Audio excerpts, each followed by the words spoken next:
There's nothing like down south recruiting wars with Georgia, Alabama, Florida State, Miami, LSU, and more. Let's talk recruiting. Locked On presents The Portal, the daily podcast covering college football recruiting and everything NIL. Part of the Locked On Podcast Network. Your team every day. Portal Podcast, where you get your daily recruiting, NIL, and transfer portal scoop. I'm your host, Brian Smith, longtime college football recruiting analyst. Thank you for making the Portal Podcast your first listen each and every day right here on the nation's #1 sports podcasting network, Locked On. We are brought to you by our friends over at Mazda. Like our players, we're driven by the details. Highlights make the reel, but the work behind them makes it count. Stay tuned for this week's Moving the Game Forward, the all-new Mazda CX-5, more to move every side of you. We're going to be going through the Deep South recruiting rules, as I kind of call them privately, and we're going to be talking about how they're shifting. It's not as simple as it used to be. You used to be able to kind of line up and say, okay, this area, these kids will go to this school, and then over here, this school will get the no more. NIL, transfer portal, and teams recruiting more nationally, it's really wild how many different schools recruit differently, more national now than ever. Even a program like Clemson, you ready for this stat? In the 26 class, Clemson signed players from 15 states. Clemson, you would think just Georgia, North Carolina, and of course, South Carolina, pretty much all they need.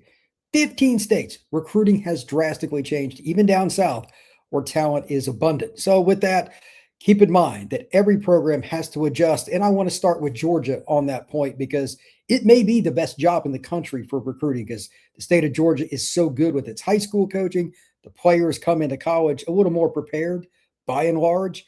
And Kirby Smart and his staff do a tremendous job. Anyway, but here are my questions about Georgia.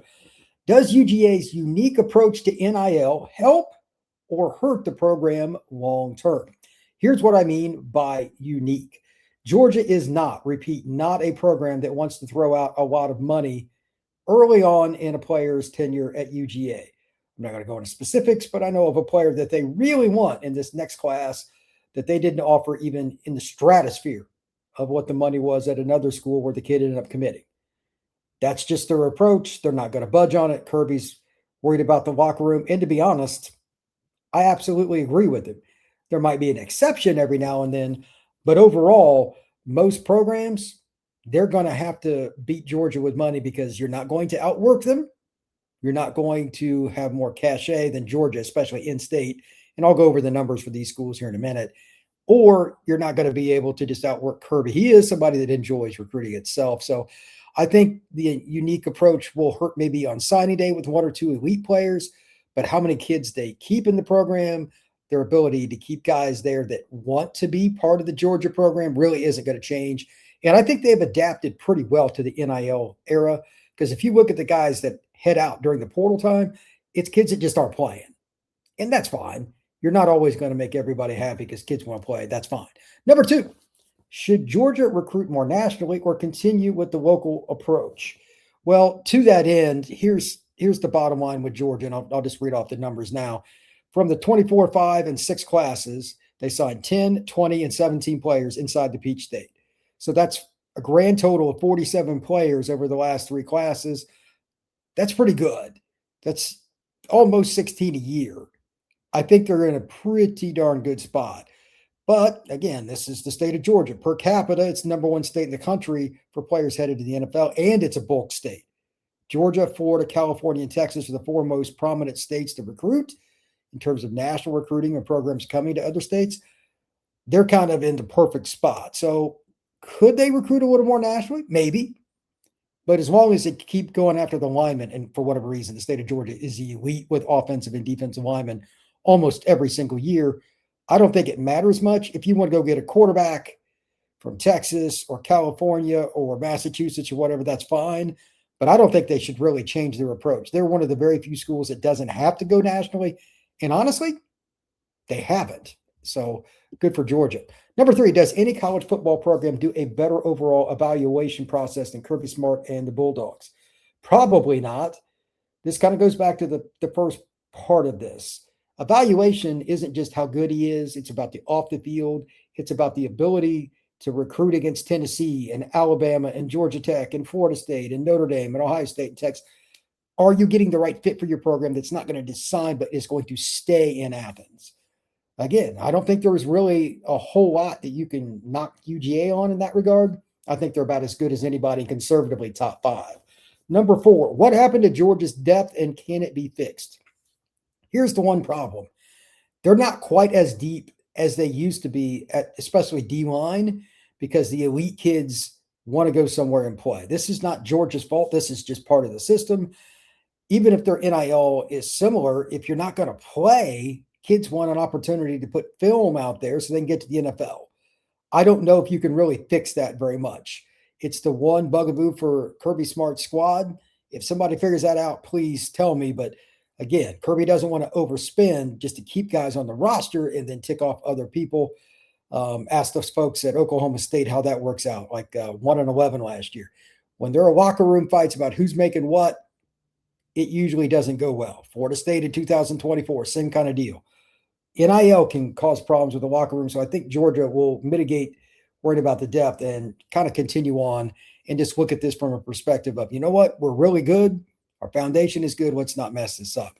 Now, before I go into anybody else, I might as well just read off the numbers. These are the in-state recruiting totals for the prominent programs down south. And I think that it's a really interesting read because some of this surprised me, especially the first one I'm going to mention after I talked about Georgia. Again, Georgia the last 3 years, 10, 20, and 17 inside the Peach State. That's what you would expect.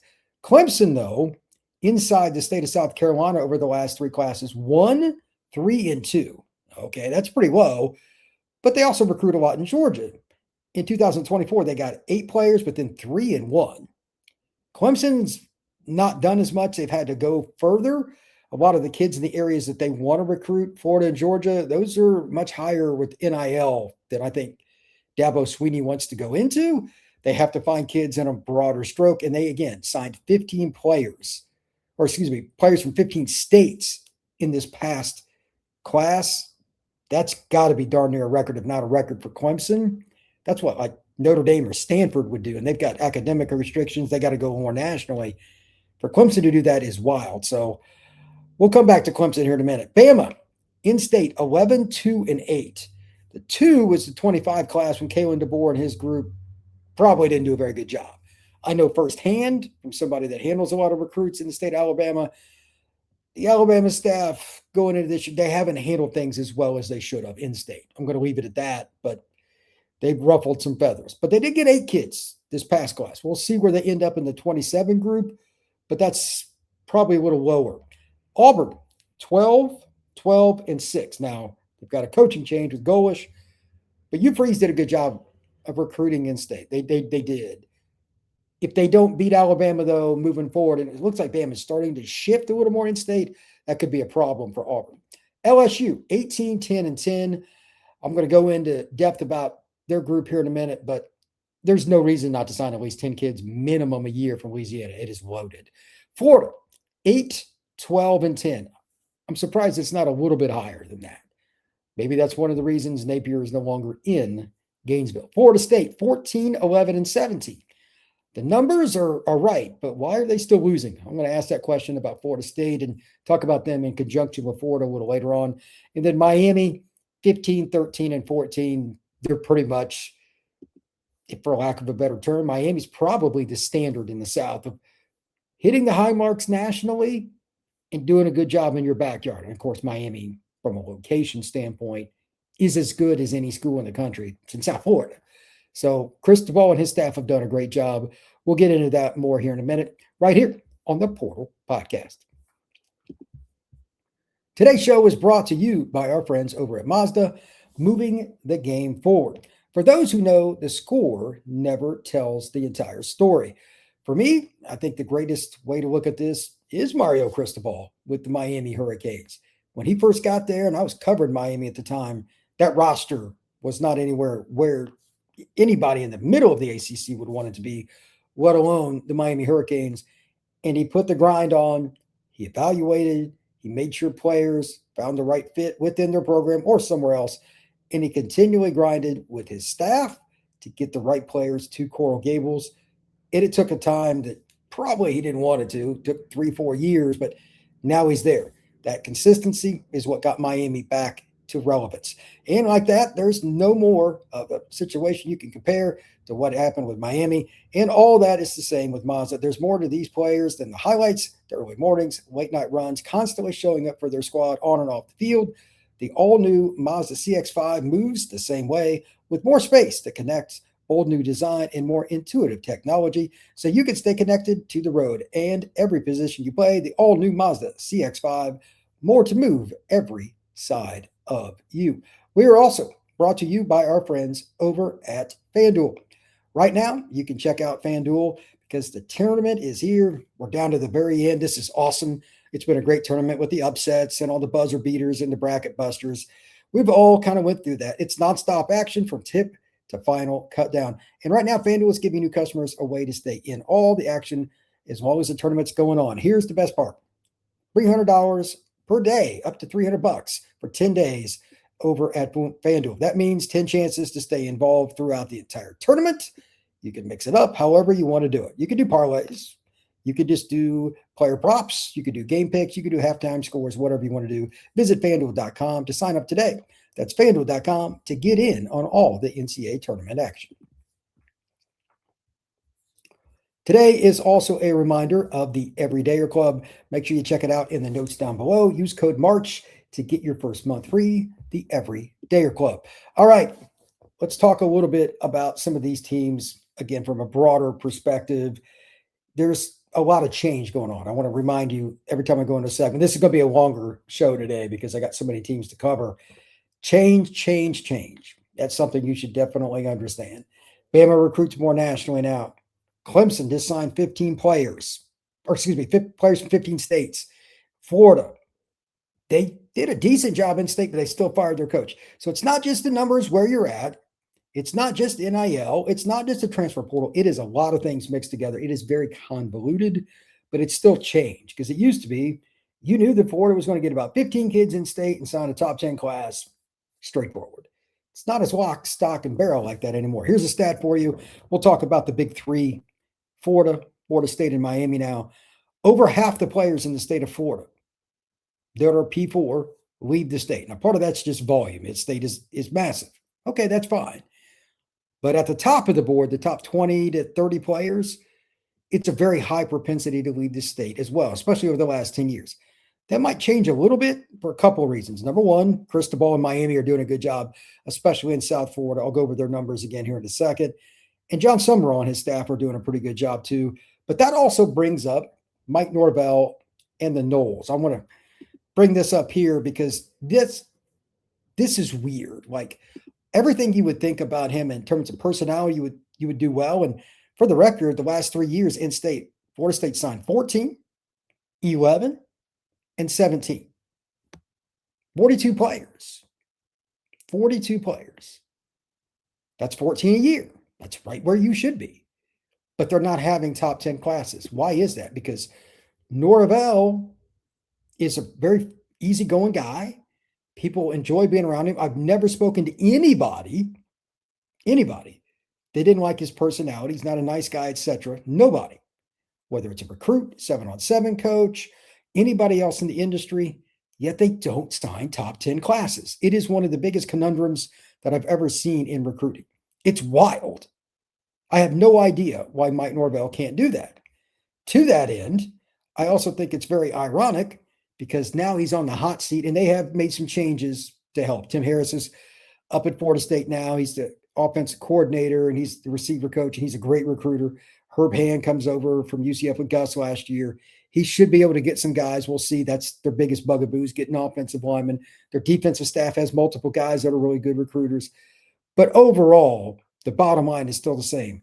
They've got to get a top 10 class while being up against it. This is going to be so hard because everybody knows he's on the hot seat.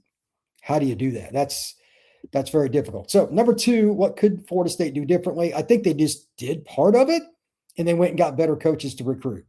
Just flat out. Relationships still sell.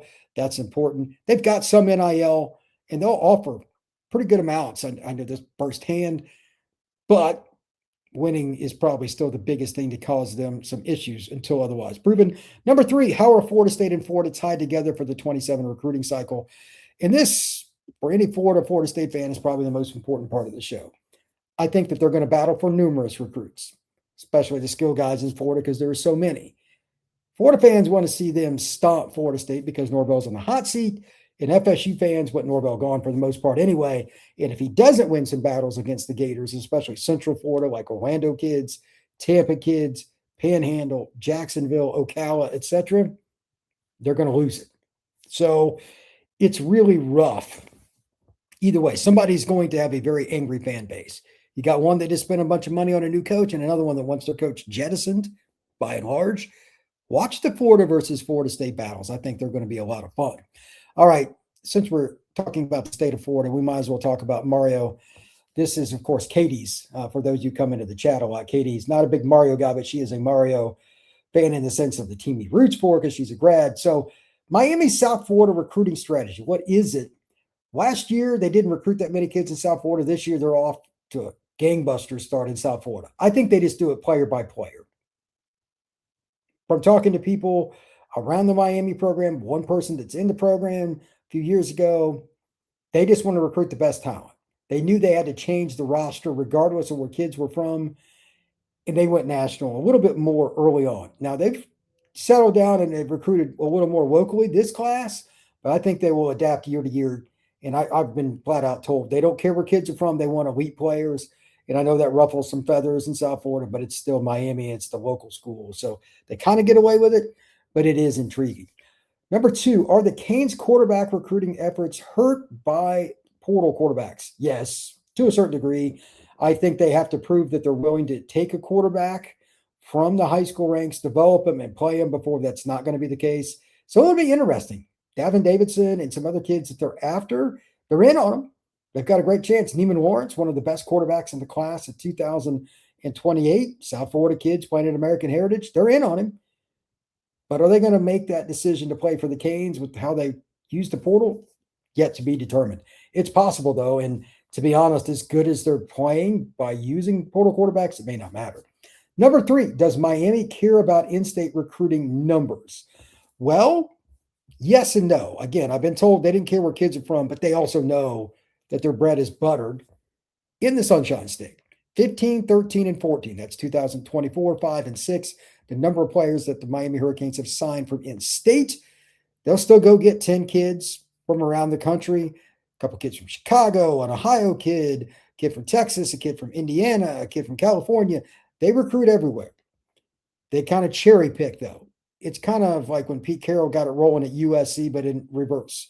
Instead of the Western school coming to the East, it's the Eastern school kind of going out West, getting a Texas kid, getting a kid from California, wherever it may be. Miami will do that. I think they've got as good a balance as about anybody, and I put them right there with Georgia, among others, as a program that is not just good, but elite at recruiting nationally. And to be honest with you, they've done a nice job of not overstepping their bounds there, because when they go get a national kid, it's somebody that truly is a big-time player. It's almost always a top 250 kid on like 24/7, on 3/Rivals, ESPN. It's somebody that can help them within 2 years. They're not taking projects. They're not. They're taking elite players. So we come back, we'll talk about LSU, Notre Dame, and Ohio State, and several other schools, how they fit into the down south recruiting mix, what it's like to kind of go into some of these battles and what kids tell me. That is next, right here on the Portal Podcast. Today's show is also brought to you by our friends over at Supply House. Supply House is a great opportunity for those of you who know what it's like to go into a situation without a plan and be surprised. You wouldn't want to do that. You wouldn't want to show up to your job without the right parts either. And that's why putting Supply House in your starting lineup is always the right call. 300,000 plumbing, HVAC, and electrical products, 500 tried and true brands, and 90% of the country is in the 1 to 2 day delivery zone with Supply House. Need a last minute coupling, compressor, press tool, anything else you can imagine, they've got it, and that'll get you to you quickly. They're clutch. If you're in a pro for the trades, you can join the MVP of rewards programs and become a trade master. Pros get exclusive member-only pricing, priority shipping, industry-leading customer service, and it's absolutely free.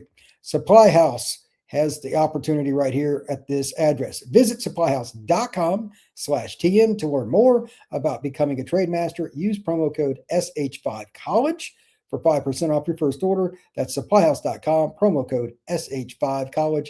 Supply House, real people, real service. We are also brought to you by Robinhood. What if sports were traded like markets? Now you can put your sports IQ to work in real time with Robinhood prediction markets. It's not you against the house, it's you participating in a live market. You can buy or sell your positions live all game long. Use your sports knowledge in the moments that matter. Robinhood prediction markets changes the game. It's people moving the action. So when momentum shifts, you can move with it. You always knew the game, but never had a dynamic way to apply that knowledge. Now you can actually take part live in a market powered by people. You're no longer just a spectator, play-by-play. You decide. Trade every play with Robinhood, now available across the United States. Download the Robinhood app to begin. Futures and cleared swaps trading involves significant risk and is not appropriate for everyone. Event contracts are offered by Robinhood Derivatives, LLC, a registered futures commission merchant and swap firm. All right, let's jump back in and let's discuss a few of the teams that I think are really interesting still to come. We haven't talked about Alabama much yet. We haven't talked about LSU much yet. I want to talk about a few of those things and kind of use them in combination. Alabama, Mississippi, and Louisiana are kind of connected. I live in Alabama, and those three states are very, very important. Alabama's always went into Louisiana, Mississippi, and taken players. Here's a question for the chat or anybody out there if you're listening later on, comment down below. Well, Alabama, now that DeBoer is kind of entrenched there, assuming he stays there long term, is he going to be able to beat Kiffin for kids in Mississippi, where he was just coaching? And like Saban used to go into Louisiana and take players out of there. Will LSU lose any of those kids? I think that's an intriguing thing to discuss. Secondarily, with Alabama, now that they're recruiting a little more in-state, is that going to hinder Auburn? That's another question for the chat. Here is the question marks that I have on the LSU Tigers under Lane Kiffin. Will Kiffin prioritize in-state recruiting over the transfer portal? This is a great question. I don't know if it's necessary to use the portal as much, but Kiffin's really good at it. I think he will still balance it, but they had like 40 portal players or whatever it was this year because the roster flipped. Okay, that's fine. But I think in most years it'll be more like 15 guys. Why? The state of Louisiana is about as good as it gets in-state recruiting. Per capita, it's right there in the top 5 in the country. And there's no reason not to recruit the programs that are within 100 miles of your campus. Literally, like you can go within 100 miles of Baton Rouge and recruit a top 10 class. You give them the whole state of Louisiana, a few kids from Arkansas, Texas, and Mississippi, you can be done, quarterback included, pretty much every year. Matter of fact, their quarterback in the 27 class, Peyton Houston, he's from the Shreveport area. That being said, Kiffin still could use the portal, depending on when, a little more, so don't be surprised. But I do think that he's really going to look forward to recruiting closer to home. It's easier on him and his family, and there's just so much talent. Number 2, how many in-state recruits per year should LSU fans expect? I would say 12 to 14. Again, I expect Kiffin to stay closer to home because it's easier on him, his family, and the staff. There could be a few years that it's 9 to 11 or something, but anything outside of that would be shocking. And 9 is still a really low number. That's probably more likely if they sign like a 17 or 18 member class because they had a young team that got a lot of guys back. Number 3, will LSU focus more on recruiting than the portal? It's not just recruiting in-state. I think nationally they're still kind of doing it a little bit. I think, though, this one's a little harder than number 1, although they're similar. I think they will still go recruiting a little more, but nationally for them is getting a kid from Broward County on South Florida or Dallas. I don't think you're going to see them recruit up north or back east or out west quite as much unless it's a quarterback or 5-star kid. Just my opinion on that. Now, there's one more team I want to use, and it's a barometer for several schools. Ohio State, Texas, Texas A&M, Southern Cal, Oregon, Notre Dame, Michigan. All those schools come down south. How do they have success and why? Let me give a couple things before I throw up some questions here on Notre Dame. Number one, they're big brands. That matters to recruits. If you're a Michigan or a Texas or a Notre Dame, recruits are going to know who you are when you come knocking at their head coach's at the high school and you knock on that door and ask the kid to come down. It's pretty easy to get the kid to come down. Number two, kids want to know. They want to experience things. They want to go on trips. They more than ever, they want to travel more. It's far easier for a Michigan, for instance, to go to a Mississippi or a Louisiana or Florida and get somebody. And while Kyle Whittingham, just to use Michigan as a continued example, doesn't really recruit in the South that much, they did get a few kids when he was at Utah from Florida. Multiple good running backs, etc. If you could do that at Utah, no offense, but it's going to be easier at Michigan. So these states down south, they're not just battling each other. Tennessee will get a kid from Florida, North Carolina get a kid from Florida. Those kind of things happen. But Michigan, Southern Cal, Oregon, Notre Dame, all these schools get some kids too. Brand recognition, chemistry, relationships, they all matter.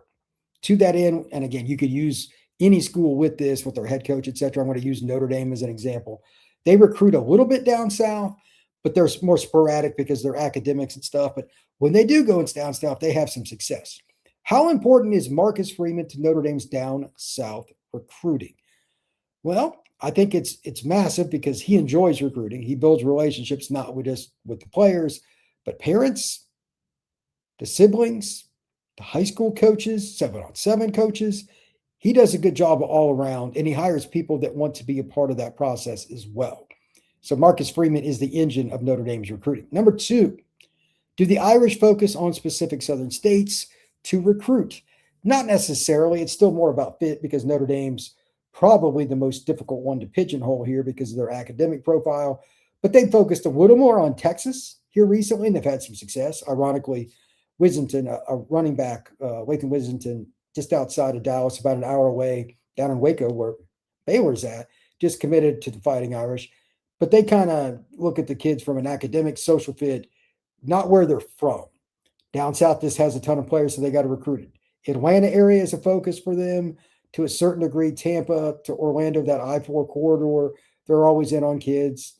Dallas Golden, some other guys they've gotten here in the last 5 years are from that area.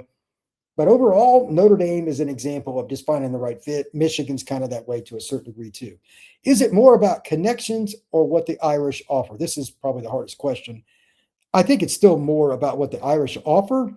But once a coach has a connection in an area, you hire a coach that recruited Florida or Alabama or whatever, it's going to matter more. They've had several different guys that have had connections of recruiting the state of Georgia. That's helped them. But again, it's Notre Dame. It's not that hard to really try and pitch the Irish if you're a coach there. And it's no different if you are the Michigan Wolverines, the Southern Cal Trojans, the Oregon Ducks. It's just the right fit. So let's use Florida as an example. I've got a green shirt on today anyway, so it kind of fits it. But Oregon is going to recruit 1 or 2 kids a year out of Florida that just want to leave. It won't matter even what Mario Cristobal wants from this or any other coach that could be at any of those schools at any given time. Their kids are going to leave in today's era. So the SEC schools in Florida State, in Miami, and Clemson, they're battling more than just each other. You're always going to see a few kids go to Ohio State, Oregon, Texas, etc., and have some success. I don't think that's going to change. And I'm not surprised when people ask me, hey, why are we losing kids? It's just because there's so many options. Everybody spends more on recruiting than ever. They recruit more nationally than ever. Again, the greatest example of this, Clemson, 15 different states they signed a player from in the 2026 class. Clemson, that's one of the last schools I would have thought that of. So that's pretty wild. Let's jump into the chat and have a little fun here and see what's going on. Katie, Clemson also brought in some good portal get. Yeah, they did. They finally started to sign a few guys, and that ought to help their program, but they still need to sign more. A Georgia player said to Kirby Smart, every day is game day. Every practice is game day. And if you can't handle that, don't come to Georgia. 100%. I've heard some things about their practices from a friend of mine that goes to them. Kirby is not the friendliest of guys at practice. There's a lot of F bombs towards like if you do anything wrong, he's on it. Does not care. Katie, Kirby doesn't hesitate to hold the exit door open for Carson Beck when he lost the locker room's respect over his diva behavior. I don't blame him. That is always a possible problem. Hurricane Chicks, Clemson will continue to struggle until they open their wallets. I've heard some numbers for them, for the record, that were really low. But to be clear, although it's not quite as bad as Georgia, Georgia does not spend much upfront money. They really don't. Like, it's not even close. And they're still signing top 5 classes. So relationships are always number one. I don't think Clemson's staff is as good at recruiting as what it used to be. Hurricane Chicks, I'm curious who is signing the South Carolina kids. Well, honestly, it's a combination. Some leave, but USC signs the most, and I'm talking about the one in the SEC. The Gamecocks do better in-state than Clemson does, but they spend way more on NIL. If it was equal footing, Clemson would probably clean their clocks. Clemson's the better program. But USC's done better here lately. Now, Georgia, Florida State, North Carolina, Tennessee, everybody kind of dips their toe in there. We'll see how that goes this year because I think, and I'm just guessing, I don't have any inside contact at Clemson here, but I think Clemson's spending a little more. Will Clemson be able to keep out teams like the Sagara kid, the running back, like Notre Dame's after him and a whole bunch of schools? I think Georgia's, I can't remember the whole list. Will they keep those kinds of kids in state to Clemson and Southern Carolina? Like, that kid's awesome. Clemson and USC, they have to try to keep the elite skill guys home at the very minimum. And of course, your biggest priority are those linemen. South Carolina's doing a better job in Clemson right now, and I'm pretty sure that it's NIL related. Katie, Brian, remind me one more time how many titles Mario is going into year 5. Then pass me the Kool-Aid. What color is it this year, orange or green? Look, I'm not saying Mario is the perfect coach, but as a recruiter, his plan is about as good as it gets. He has assembled a great roster, and he's done the right things to keep his staff together and keep them motivated. He's going to put his foot on the pedal to make his guys go after recruits. Like, he's demanding, but they're getting it done. So nonetheless, he's a really good recruiter. I have to agree with Coach Hayes. Talent has never been a problem at Miami. No, well, the 2022 team, especially in the trenches, it was. But overall, I agree with Coach Hayes. Nickel needs to play next year. It will help with recruiting. Hurricane Chicks. Luke Nickel is the redshirt freshman quarterback. He's from the Atlanta area, played at Milton, won state championship, all that. I would agree, but at the same time, you've just signed Darian Mensah. I don't think Luke's going to play very much. Katie, if you give me unlimited money, me, Miami, weather, and our campus alone could bring in a top recruiting class. It's an easy spot. Look, that's part of the allure. That's one of the reasons many people want the Miami job. They don't have to work that hard in terms of travel. They can recruit half their class from the county they're in or the one right north of it in Broward. Okay, Dade and Broward are great. But at the same time, you got to also remember Miami's done a nice job. They've got Chicago talent, Ohio talent, Indiana talent, New Jersey. This is off the top of my head. California and Texas. Like, they've done all of that. It's pretty interesting. Katie says, hold on here. Don't bet on Nickel being at Miami next year if Mario goes portal again. Agreed. Coleman may ball too. And don't count on Heatherman and Dawson being around after this season either.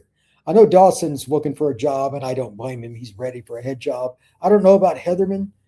He's in a pretty good spot. I would probably worry more about him going to the NFL. He's a good coach. Hurricane Chicks. Dawson should get a nice job, assuming they do well this year. Probably so. Teams seem to be rating North Carolina for players. North Carolina is loaded. And think about it. That state stinks for college football. It just does. I mean, when was the last time a North Carolina team finished in the top 10? That state's loaded, but nobody does. Katie, What do you think about Sark hiring Mark Stoops? Game changer. Well, two things with that. I'm not surprised.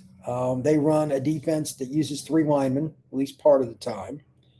He's a very good defensive mind. He's another voice in the room. A lot of those guys know each other from the recruiting circles and from different staffs and all that. My only question is, what's his role going to be? I didn't know that he was high. I can't keep up with everything. If he was just hired, what are they going to use him for? Is it defensive fronts? Is it run gap bits? Is he going to mess more with the pass game?